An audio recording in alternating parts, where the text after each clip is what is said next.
got this 80-pound or 70-pound, 8-month-old Oh, dog. Here, come here. I'll show you. Go. Come here. Up. Thorn, get up. Psst, get up. No, whatever. I'll just show you. There he is. There he is. oh my God. And he's whimpering and crying because he's staring longingly at the out at the door, hoping that they're going to come back through the house. So for the last half hour, I'm like, I did not anticipate this. So if you're here and you hear, "Ah, ah," it's Thorn. He's I'm just totally depressed. used to it. I don't have a dog, but there are many dogs in my family and they're all incredibly needy. So He's a good boy. Anyway, thank you, Yona. Thank you so much for chatting with me. I really do appreciate it. This is going to be fun. I'm really looking forward to it. yeah, no, thank you. This poor dog behind me or next to me. There he goes. There he goes. Um, yeah. For you who are listening and watching, I'm speaking today with Yona Strauss, producer of The Quickening and many other wonderful projects. And Thorn is dog. He wants to talk too, but Yona, I'm this is gonna, I'm really excited to chat with you about this. I was wondering, what is it for you that's most exciting about the process of creating films? It's different with every project, and I think what it comes down to, the consistency across every project, because they're all so different, is really the director you work with. And with Quickening, working with Haya was so exciting. She's so deeply creative. She's so personal and really committed to a story. And that really just makes everybody around her and everybody working with her really, really excited. And every director really brings that different flavor and that excitement to the project, which makes just the passion for actually making it that much stronger. Um, I think although it differs between every director and every project, the process, they're the key elements that stay the same. And that, the act of developing a story, really getting it to the place that, we can execute it to the best of our abilities, no matter what resources we have on a project. That's so fun. It's such a fun puzzle to solve. And every project is its own puzzle in its own way. And if you have good people and really strong leadership, it's the best. Yeah, that's exciting. And maybe can you talk about solving that puzzle a little bit? As producer, we hear a lot about the role of the director. We hear about, of course, we hear about the cast and these things, but the role of the producer in general, I know. the I role of know. the, I told you there may be some interruptions in this conversation. Um, the role of the producer in general may not be as well known. I was wondering for you, how do you help shape that vision of the projects? So again, I don't mean to be a broken record, but it is always different. I think what it often comes down to is a filmmaker, and to this point in my career, I've always worked with writer directors, which is great because it's a very unified front, and they'll come with a script. And often, depending on what budget level we're at or where we want to shoot, or a million different variables with every project, we then often develop the script maybe a little bit more, just to maybe tailor it to where we're shooting or what budget level we're at. Or with COVID, that was also a huge consideration, so things like that. And then I guess the role of the producer when it comes in for me is financing, budgeting, getting those key creatives, really doing everything from point A to point B to ensure that the plan is executable at all levels. And then, you bring in very talented, very creative people to head up every department, but you want to ensure that by the time they've come into the project, everything is set up for them to be able to do their job at the highest level. So that to me is really my responsibility, ensuring that they have the financing, ensuring that they have the resources, the scripts in the best place possible. And so when we get that team together, and when the team comes aboard, that's really when the train leaves the station, and you just want to make sure that all the elements are there. And that's sort of the POV from later development into prep and production. It's a bit of a different story once you're finished the film and you're showing it, but I think in terms of, the creative vision and getting it off the ground, that's kind of the key part of a producer in the beginning. Mm, yeah, that actually sounds like a lot of fun, very collaborative in shaping it together. What sort of projects do you look for? What excites you and say, this is what I want to make? Yeah, I think what excites me the most is a really unique and challenging voice. I really like to work with writer directors. I find that the passion there it's so present. They've usually been with a project for years by the time that they're ready to have a producible script. So that is just, it's usually the most unique that you're going to get, because it's coming from this very singular voice. And that's what I look for when I work with a filmmaker. You want to do things that are unique and original, and can be really challenging or difficult, because you're going to be on a project for many, many years. So you want to be doing something that's going to be challenging you and exciting you. And I think that's always what I'm looking for, when I pick a script or a project. Even though you might become so familiar with it because you've read it a million times or you've seen it cut a million times, you always want there to be elements that kind of surprise you, or that you feel like you're always getting something out of it. Mm, yeah, yeah. And it's funny that we don't always think about that. You said it's a project with you for many years. I don't think we often think about that. We think, okay, well, this movie came out, they shot it earlier this year or what have you, and that's all it is. But it is quite a journey. It is, yeah. Many, many years, oftentimes, before it comes to life. What began this passion in you? What began your? You're okay, pup. You're okay. I Yeah, know, he's just sad. it's just sad. Um, what began this passion in you? What is it that made you want to take on this role of bringing films to life? I'm an avid movie watcher. I love watching movies. It's my favorite thing to do. Um, and when I started going to school and realizing that I could do this at school and do it beyond there, it was such a wild realization to think, like, can I really do this? Can I really make it work? Um, and I think that's kind of what my goal has been as an independent producer, is being able to make this career path successful, be able to make it sustainable, because it's so much fun and it's so rewarding to be able to talk about movies all day. um, and also the collaborative process is amazing, like being able to meet new people, bring them in, talk to such interesting creative people. And it's not only from the crew, that actors are so creative and so interesting, and even kind of the less creative aspects like location scouting, like that's where you meet the most interesting people and you go to places you never thought you'd go. And that sort of adventure of it has been so thrilling and such a rewarding part of the process. Mm. Is there a, like you mentioned about you love watching films? Is there a film or a particular genre or something that really was inspired that moment of this is what I want to do?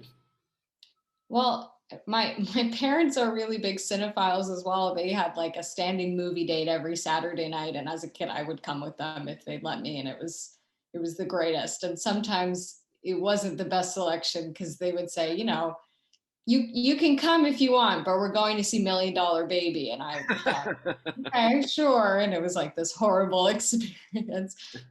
But if there was, I don't, as a family, we watched Almost Famous about 10 million times. So that one is a standout for sure. See, your picks are so much better than mine. For me, it was moments like watching uh, Batman Forever and stuff like that. And I mean, I'm not a don't producer, but get I'm me like, oh my wrong. gosh, my eyes just went blah, and No, there was a lot of Batman Forever slaps. It does. And there was also a lot of, like, She's the Man and Princess Diaries, and like those movies for teenage girls are like so formative and have so big part in my heart, because I think that humor like really shaped my personality in such a big way. So, those movies, my parents didn't take me to see those. Those I had to find on my own, and it was worth it. It's fair. You know, I was wondering, the role of filmmaking in culture is it's so important, but I don't know if it's always I don't know I don't know if it's underestimated at times or not. I was wondering, do you think that the storytellers, or what role do you think our storytellers take in dictating our cultural stories? I think they play a huge part in dictating cultural stories. I think, you know, the when a movie is at its best, it's challenging you to talk about things or think about things that you wouldn't normally either ever give attention to, or you wouldn't have even like a point of reference to discuss or really think about in your life. And especially with movies being so widely accessible now, they're really starting conversations with people to see points of view from around the world and really different cultures. And I think that's so important, that you can see a life experience from something that is so different from your own. And a movie is kind of just your first introduction to that, but you can't have that understanding without knowing about it. And that's what I think, film, it's so important. It will show you about the world, it'll teach you about other cultures, other points of view, but it'll do it in a way at its best that it's entertaining. And I think that's so essential. And we're so lucky to have this access right now. And although it can be overwhelming at times, there's so much to watch. We're so lucky that there's so much to watch, because it also means that there's so many more people, hopefully, getting the opportunity to make movies. I love that you say that, because it's funny, because right now content is both starting incredible conversations and also overwhelming. It's such a delicate balance, because things go straight to streaming. It feels like so much more than before, even though we had the 500 channel universe. Um, but maybe it's the importance of those conversations. Like maybe it's the gravity of the conversations that are taking place right now. I'm not entirely sure whether that's the issue. I can say, at least from a filmmaker's perspective, it's certainly, it's a challenge to become noticed and to stand out, whether you're on the festival circuit or your film has been distributed. Um, but, it's a challenge, a part of independent filmmaking that's kind of always been there. It's just, a little bit wider now. And, I think it pushes producers, it pushes filmmakers and their partners to really believe in what they're making, because they know that they're going to have to fight to get it on Mm. the festival circuit, in on people's radars. And that support from the film community, if an established filmmaker likes your work and they can help you, or an actor, or casting somebody because they've seen your last film, all that visibility is really helpful. But of course, I think there's definitely more variety now, but at least for independent filmmaking, that barrier of getting your film out there and having the world see it, that's always been there. So in a way, if anything, that's a little bit easier now. So maybe it's silly, but I feel optimistic about it for sure. And I think, it's a challenge, especially in a post-COVID world. There's a bottleneck of a lot of films that are finished and want to come out. And as a producer, you need to be savvy about how you're going to release a project and get the most eyes on it, because that's the whole goal. If you make a movie, you want people to be able to see it. Yeah, yeah, absolutely. That's got to be such a challenge, especially now. There's so many people trying to make noise and draw attention. Um, the with the now, I mean, TIFF is coming up. I think it's 3 weeks away or something like that at this point. You've been a part of the festival before with Quickening last year. I was wondering, can you talk about the festival experience? What does a producer have to go through to get their film in something like that? And why are these festivals so important? These festivals, as a filmmaker, especially working with a first time director, these festivals are everything. They're a launch pad for your career.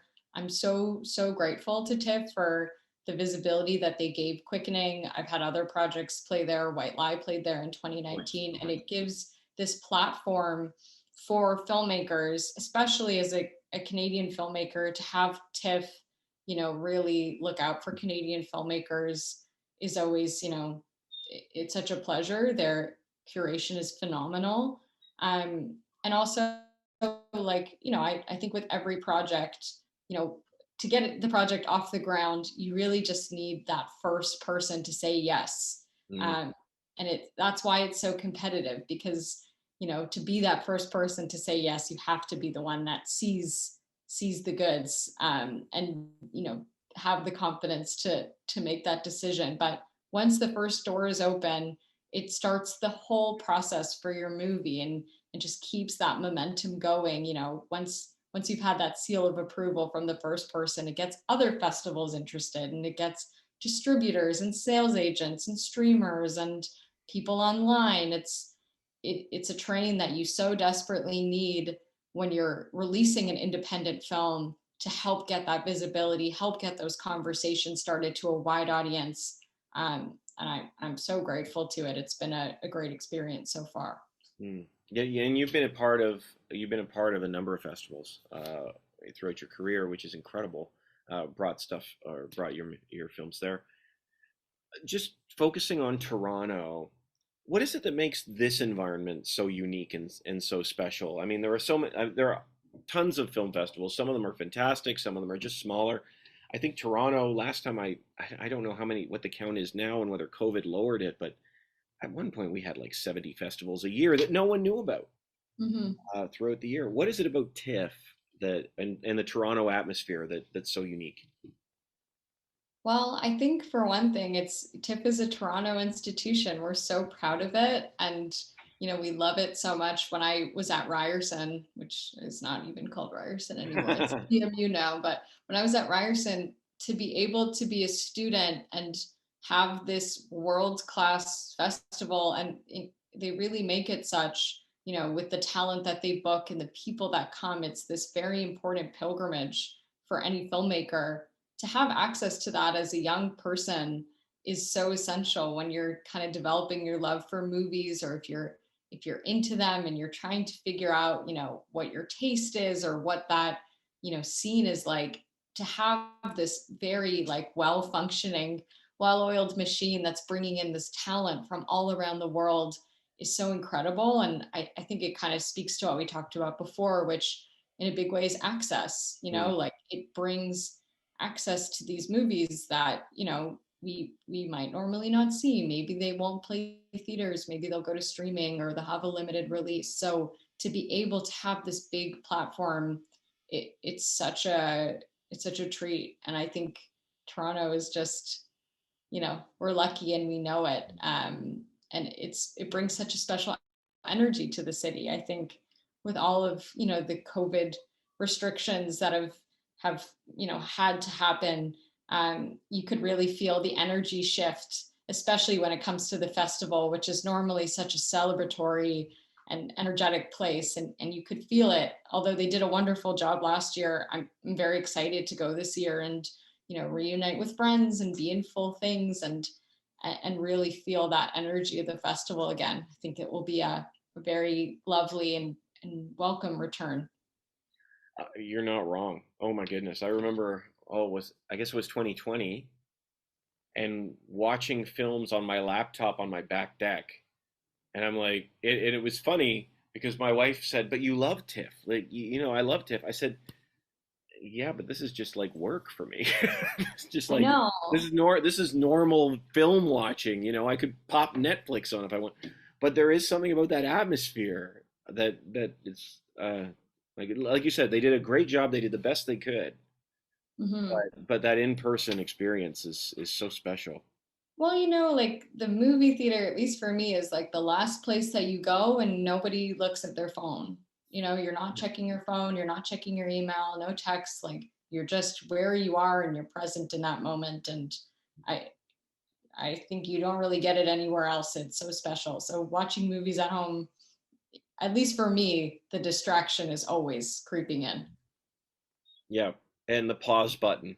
That Yeah. it's like there's something about being fully engrossed and with others. There's this communal experience. So I think it's just so incredible. Yes, totally. Um, Now you're about to begin production on Dead Lover with Grace Glowicki. I was wondering, let's talk a little bit about that film. Tell us a little bit about what that is, and what is it that excites you about it? I can't say too much about it because we haven't started yet, but what I will Fair enough. say, I mean, no, no, no, like I'm so excited about it. I'm just kind of like bursting even thinking about it. And what that really is working with Grace. Mm, She's so original. Just to your question earlier about like what do you look for in a collaborator? Grace is, the dream collaborator. She's so creative, she's so specific. mm, She knows exactly what she's looking for, and she's not worried to challenge, creative norms or, what we think of typically when we think of, an indie movie or, something like that. She wants to surprise audiences. She wants to push boundaries. And as a producer, that's so fun to know that you're doing something that feels really unique. So it's been a treat. She's lovely. I'm very excited. And, I think, if you've seen her work before, if you're fans of Tito, then it's really just kind of building on what she does best. And also, as a producer, this is her second movie. It's my second feature as a full producer. And being in that same spot in our career, that sophomore feature, it really is a very different experience than a debut feature. It's just a different ball game. And to be able to do that together is also very nice. yeah, I mean, now I imagine there's a lot more comfort then going into the second film as opposed to the first experience. Is there anything you learned from your time with Quickening that you're taking with you? Everything. Fair enough. Everything from quickening, like from the financing and budgeting and just navigating those big picture items, really also what I was less familiar with. I think you get a sense when you're coming up and you're doing short films, you kind of get a sense of those basic aspects of filmmaking, like the things you just need to know. But with feature that I didn't have as much experience was selling the movie, getting a distributor, bringing it on the festival circuit. So having those experiences under my belt is a huge plus, I would say, moving into this next project. Oh, that's exciting. That's exciting. Well, I'm looking forward to Quickening was great. I'm looking forward to Dead Lover when it comes around. Thank And you so, so much. thank you for your time. I really appreciate it. It's been great, and I really, It's my pleasure. I hope your sweet puppy is doing okay. he, he is currently wandering the yard looking for signs of Oh, life. He's pacing around, trying to find somebody that he knows. And he's back. he's back. The Oh, only one. Come here, bud. Hey, come here. There you go. There he is. oh, what a sweetheart. He's a cute one. He's a big one. He's a cute He's cute. one. Enjoy him. Have a wonderful weekend. Thanks. You. Don't worry, like you never